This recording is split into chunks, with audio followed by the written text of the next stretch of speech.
BJP will get a big slap. Where is he? Mr. Indira Chaudhary, please.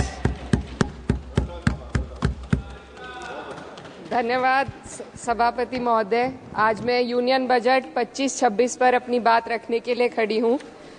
Bharat के संविधान के article 38 Bharat को एक वेलफेयर स्टेट के तौर पर पेश करता है और सरकार की जिम्मेदारी है कि बजट और उससे जुड़ी वेलफेयर स्कीम्स के जरिए इन आर्टिकल्स को हकीकत में लाया जाए। इसलिए यूनियन बजट सिर्फ एक आंकड़ों की किताब नहीं, बल्कि सरकार की प्राथमिकता और वेलफेयर स्टेट के संविधान से जुड़ी वफादारी का आईना है। सरकार की जिम्मेदारी है कि इकोनॉमिक पॉलिसीज, जिनमें बजट भी शामिल है, ऐसी बनाए जाए जो गैर बराबरी को कम कर सके और सबसे ज्यादा गरीब वर्ग को सहारा दे। बजट वो लाइफलाइन है जिससे शिक्षा, स्वास्थ्य, पेयजल, सोशल सिक्योरिटी, SC/ST माइनॉरिटी, गरीबों की भलाई के लिए स्कीमें चलाई जाती है। मगर ये बजट को देखकर महसूस होता है कि ये भविष्य के निर्माण से ज्यादा हेडलाइन बटोरने का एक दस्तावेज है।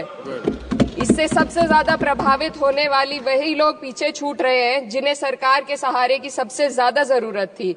वो किसान जो बढ़ती लागत से परेशान हैं, वो नौजवान जो बेरोजगारी का सामना कर रहे हैं, और वो औरतें जो निजामती रुकावटों से जूझ रही हैं, और वो गरीब जो महंगाई के बोझ के तले दबे हुए हैं। This government is proudly marketing the income tax exemption of 12 lakhs. But the question is, how many Indians even earn that much to benefit from it?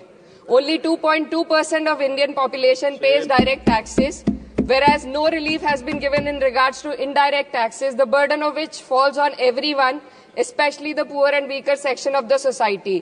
This clearly shows that this is not an inclusive budget. GST की ऊंची दरों ने आम आदमी की कमर तोड़ दी है। जरूरत इस बात की है कि खाद्य सामग्री, दवा, स्कूल की किताबें और जरूरत की चीजों पर टैक्स कम किया जाए। पेट्रोल, डीजल पर टैक्स कम करने की कोई कोशिश नहीं हुई, जिसका सीधा असर हर नागरिक पर पड़ता है। आर्टिकल 41 कहता है कि सरकार को ये कोशिश करनी चाहिए कि वो अपनी इकोनॉमिक हालात और रिसोर्सेज के हिसाब से लोगों को रोजगार दे। इस बजट ने बेरोजगारी दूर करने की दिशा में कोई ठोस उपाय नहीं दिया है।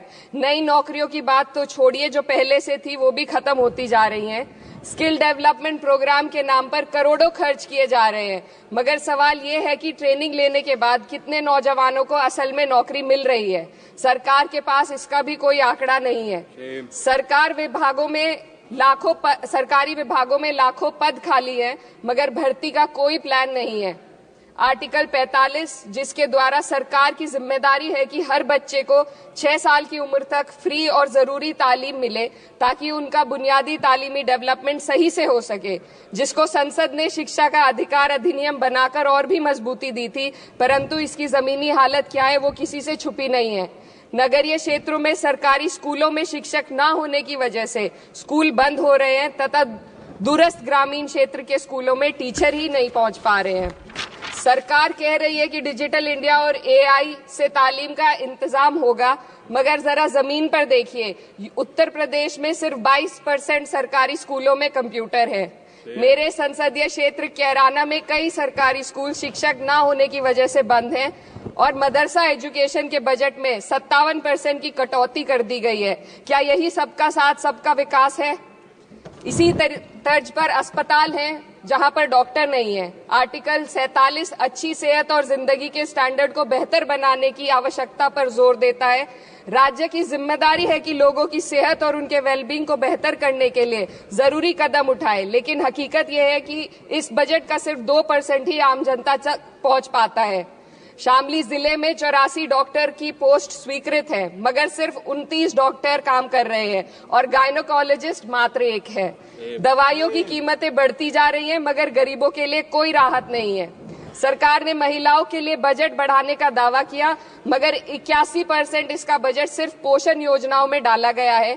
महिलाओं के रोजगार, उनके इकोनॉमिक इंडिपेंडेंस और सुरक्षा के लिए कोई ठोस योजना नहीं बनाई है।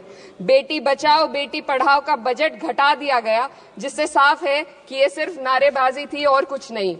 किसानों की बदहाली हम सबके सामने है, लगातार चलती आ रही है।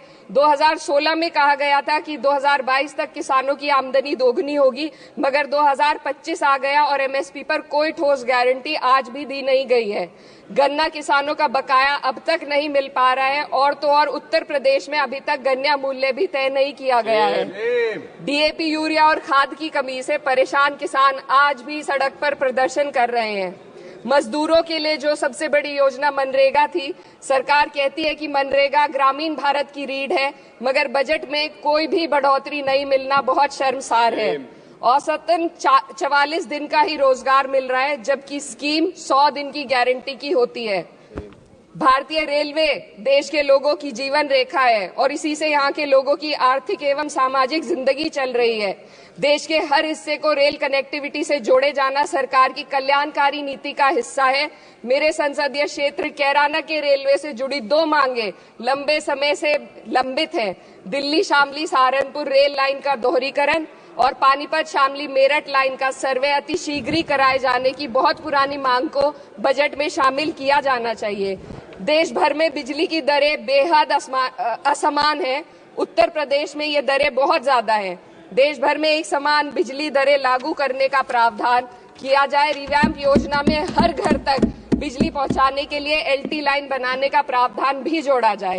कृषि उपकरणों व खाद डीएपी को जीएसटी से मुक्त किया जाए।